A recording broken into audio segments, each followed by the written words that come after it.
It's not the stuttering that holds you back. No, not the stuttering. It's how you feel about yourself. It's how you feel on the inside, knowing who you are, much beyond the outside.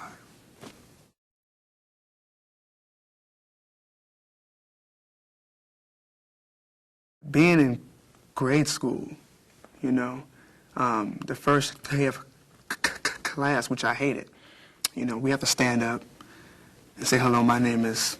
Having to be oral on the first day like that was torture, you know, because that's when I knew something's not right. Why am I so afraid to stand up? And inside, I wanted to stand up and say something. I wanted to let you know my name is Frankie Jones and my favorite color is red or whatever, you know, but something was playing over that.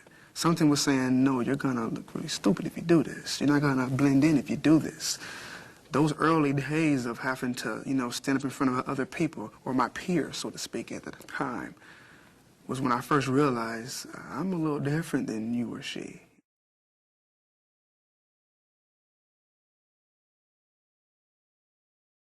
I remember had to be probably about 5th or 6th grade when it happened. You know, it's the first day of class. You know, everybody's going around, hi, my name is so-and-so, so-and-so. We did it every year. I was dreading the day because I knew I had to say something, you know. And I remember standing there, you know, I had to stand up. And I went forward, hello, my name is, and I could not say my name. It just wasn't happening, you know. And I had my pencil in my hand, and I simply sliced through, you know, the palm of my hand, just sliced up, you know. And I started to bleed on my hand, and all of a sudden, you know, I'm screaming, oh, wow, what's going on, you know, and I got to go to the nurse, and, you know, I was speaking fine then, you know, but that pain was a lot less than the humiliation of having to stutter and look, in my mind, different. I didn't want to be different. I wanted to sound like you or the people before me. I didn't want to be isolated. Now they just think I just hurt myself. They don't know I talk differently. And that was the point. You know, you go to Mickey D's and you want to order a cheeseburger. For some reason that day you can't say cheese to save the world. I'm telling you, it's just not coming out. And I guess if I was by myself, usually I may let it kind of stutter it out, you know. But when you with your buddies and, you know, you got people around or people behind you in line who you don't even know, God forbid, and they're in a hurry probably anyway, and you're kind of sitting there and you just order whatever's easy. It felt horrible because when you're sitting there eating it, you're just like kicking yourself. You're kicking yourself. Because on the outside, okay, no doubt, on the outside you didn't hear me stutter, okay? So I won that whatever battle, okay, I got that one. But when I get home, there's a much huger battle, and that's self-respect. I mean, I could remember a time where I would be sitting there eating whatever I ordered, and I would just have water running from my eyes while I'm eating, upset with myself. So on the outside, they didn't hear me stutter, but on the inside, it was even worse. Even worse. I know there would be people, you know, who would be interested in, you know, maybe dating or something like that, and I was afraid most of the time because I'm going to look stupid or, you know, I always had this little voice which was myself explaining to me, no, you shouldn't do this because you're going to look stupid. You're going to be isolated, you know, so stay to yourself.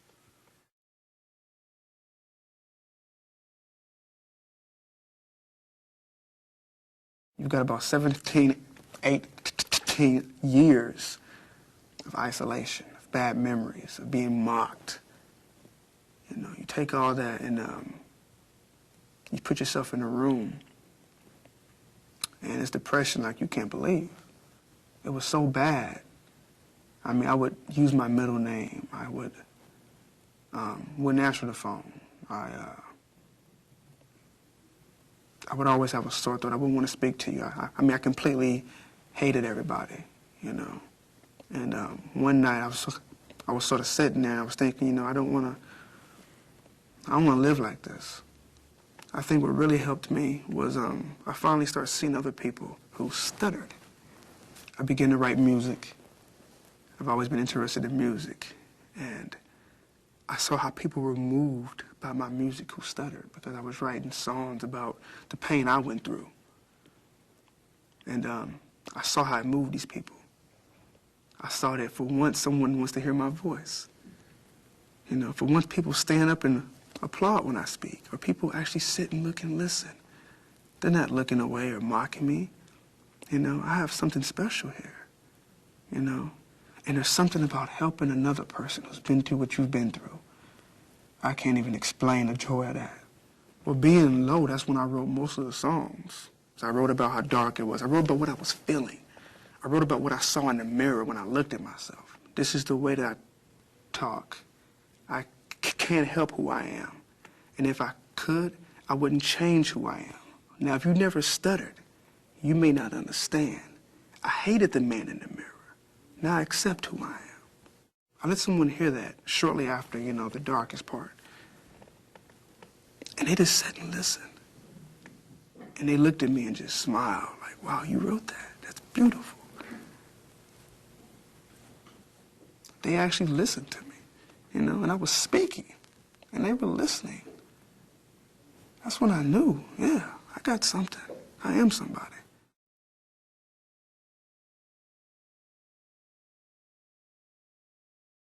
I think being somebody who stuttered makes me a very, I want to say, caring person. You know, I feel I can relate with anybody with a disability or anybody, you know. It's because I know what it's like to be isolated, you know. If I had never stuttered, that's a gift I never would have been able to hold, you know. Now I believe anybody I walk up and speak with, I can relate on some level with you, you know. I speak everything from the heart. You know, I speak it exactly how I feel it.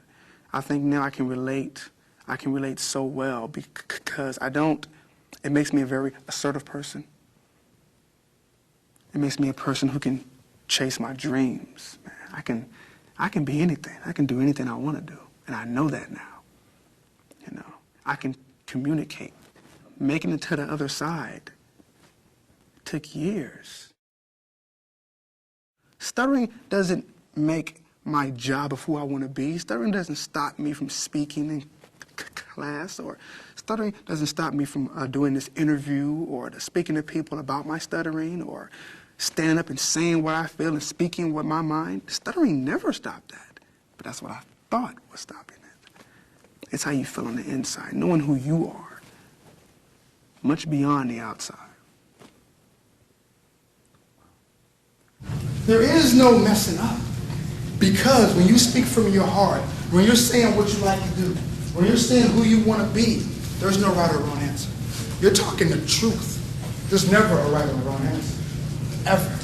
I feel stupid sometimes because I can't say my name. It's hard when I talk and nobody listens. You're not stupid. We're blessed. This is a gift, y'all. It's a gift. It's a gift. Because no matter what happens to you in life, you'll be able to know how to handle it. Why? Because you're living with struggle now. Struggle makes you who you are. When you're born, you have everything you need to survive. You have everything right there when you're born. And as you grow older, the challenge of life is figuring out what's inside of you and bringing it out. And you can do anything you want to do. And people will tell you, you know what? You're wasting your time. Seriously, you're wasting your time. Don't do it. Don't.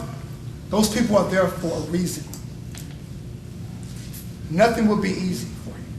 If it's easy, you won't respect it when you receive it. Trust me. If it's easy, you won't have it long. If it's made easy, it won't be there long. No one will give you anything. You have to earn it. Be who you are. Don't worry about how others judge you, because only the Lord is able to judge you. Don't worry about other people, what they say about you. Be who you are. Speak your mind. That's the only way you're going to be free.